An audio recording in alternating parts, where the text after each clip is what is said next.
એલા યાર આજ પાછું ઇન્ટરવ્યુ માટે મોડું થઈ ગયું અને રિક્ષામાં જવાનું પૈસા છે નહીં. એક કામ કરું, કોક પાસેથી લીફ લઈ લો ગાડી વાળા પાસેથી. બોલો ને ભાઈ, શું થયું? એલા ભાઈ ક્યાં જાવ છો? બસ આગળ લગીને જાય છે ભાઈ. તો ભાઈ મને બેસાડતા જાવ ને.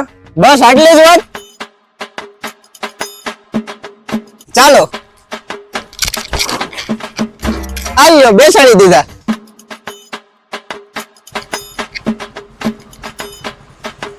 આપણે કેટલું પુણ્યનું કામ કર્યું કા. આજકાલના લોકો તો જાતે બેસી પણ નથી શકતા.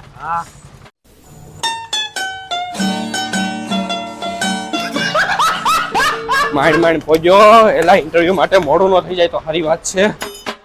હું આવું સર? હા આવી જાઓ. આવા કઈ इंटरव्यू होता है ये?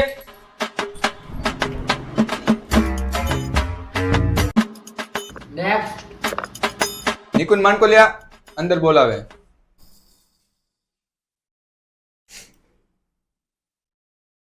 Good morning sir.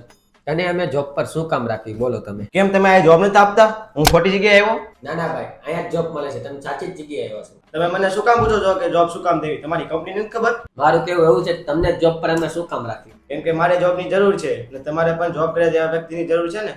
હા, મારે જોબ કરે એવા વ્યક્તિ જોતા છે. વાત તો તમે એવી કરો છો કે જે જોતું હોય તે મારે જ જોતું છે, તમારે કઈ જોતું જ નથી. મને એવું લાગે છે આ તમારું પહેલું ઇન્ટરવ્યુ છે. આપણે સીધી મુદ્દા ઉપર વાત આવી. તમારે આ જોબ શું કામ જોતી છે? તમે પાક્કું જાણવા માંગો છો?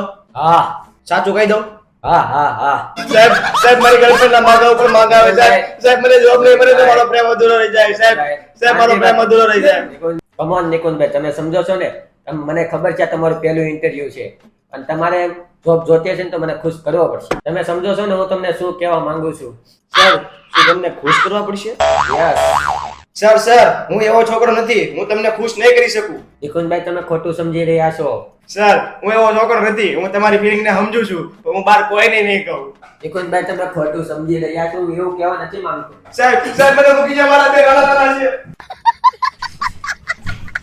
કેવા મોડા લઈને ઇન્ટરવ્યુ દેવા આવ્યા? નેક્સ્ટ. ચાલા પ્રિન્સ, તમારો વારો આવ્યો. આલ્યો સર મારું રિઝ્યુમ. બીજું તમે સાઈડમાં મૂકો. તમે કંપનીને આગળ વધારવા માટે શું કરશો? સર એક કામ કરો, કંપનીને નીચે છે ને ટાયર લગાડી દો. અરે મારા ભાઈ, કંપનીને આગળ તમે વધારશો. હું કઈ થોડો ટાયર લગાડ્યા વગર ધક્કો મારીને આગળ વધારી શકું? તમારો મગજ તો ઠેકાણે છે. આ 5 વર્ષથી આપણી કંપનીને આગળ વધારવા માટે મહેનત કરી રહ્યા છે. હા સર, હજી 5 વર્ષ મહેનત કરશે ને તો પણ કઈ ફાયદો છે નહીં. જ્યાં લગી કંપનીને નીચે ટાયર નહીં લગાડે ત્યાં લગી કંપની આગળ નહીં વધે. મારું કેવું એવું છે કે આપણે એવું શું કરીએ તો કંપની ઉપર જાય. એક કામ કરો, કંપનીની ઉપર 2 માળ હજી બનાવી નાખો એટલે કંપની છે ને ઉપર વધી જશે. એક કામ કરો, આ બધું ભૂલી જાઓ તમે. ઓકે ઓકે આપણી કંપની લોનના પૈસા રિકવર કરે છે. Okay okay sir. તમારે એક વ્યક્તિ પાસે લોનના પૈસા રિકવર કરાવવાના છે. જો તમે રિકવર કરાવી દીધા તો તમારી જોબ પાકી. લ્યો આ ફોન, તમે રિકવર કરીને બતાવો. હું શું કામ રિકવર કરીને બતાવું? મારા પૈસા થોડી છે. જોબ કોને જોતી છે? જોબ મારે જોતી છે. તો પૈસા રિકવર કરીને બતાવો. ઓકે.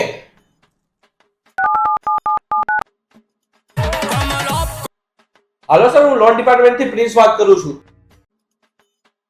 હાલો. એટલા પ્રેમથી વાત કરશો ને તો કોઈ પૈસા નહીં આપે તમને. તો તમે કેવા શું માંગો છો? ફોનમાં ઢીકા પાટા મારી લો એને. એવી વાત કરો છો? એકવાર પાછો લગાવો કોલ. ઓકે.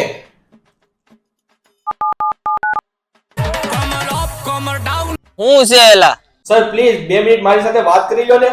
શું વાત છે? તારું દિલ નથી લાગતું ને મારી વગર? એલા કેસ નથી માંગતો. અમારા બેંક થી લોન લીધી છે, એ ક્યારે પાછી આપી? ભગવાન આપશે તો આપી દઈશ. ભગવાન ક્યારે આપશે?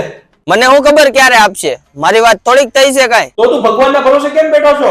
જાતે કામ કરીને કમાઈને પૈસા આપી દે. ભગવાનને જ નથી ગમતું હું કામ કરું. કેમ? કામ ક્યાંથી મળે? નસીબથી. નસીબ કોણ લખે? ભગવાન. આ તો મારા નસીબમાં ભગવાને કામ નથી લખ્યું. તો 2 હાથ જોડીને ભગવાન પાસે કામ માંગ. તમે માગો, મારી સીધી પૈસાની વાત થઈ ગઈ છે. તો શું કહે છે ભગવાન? ક્યારે આપશે પૈસા? હા તો 50 વર્ષમાં આપી દે. 50 વર્ષમાં તો કંપનીનો બોસ પણ ભગવાન પાસે વયો જશે. આનાથી સારી વાત શું હોય? તો ભગવાન પાસે જઈને લઈ લેજો અને કહી દેજો કે મેં મોકલા છે. એટલે પણ મારી વાત તો સાંભળો. હાલો. મોટા આવ્યા પૈસા લેવા વાળા. હાલો. બોલો શું થયું? કામ કરો, નાખી દો તમારી કંપની કચરામાં. મારે નથી કરવી તમારી ત્યાં જોબ. હું જાઉં છું ખજૂરભાઈ નું તેલ લેવા. अभी मैं गाली नहीं दे सकता।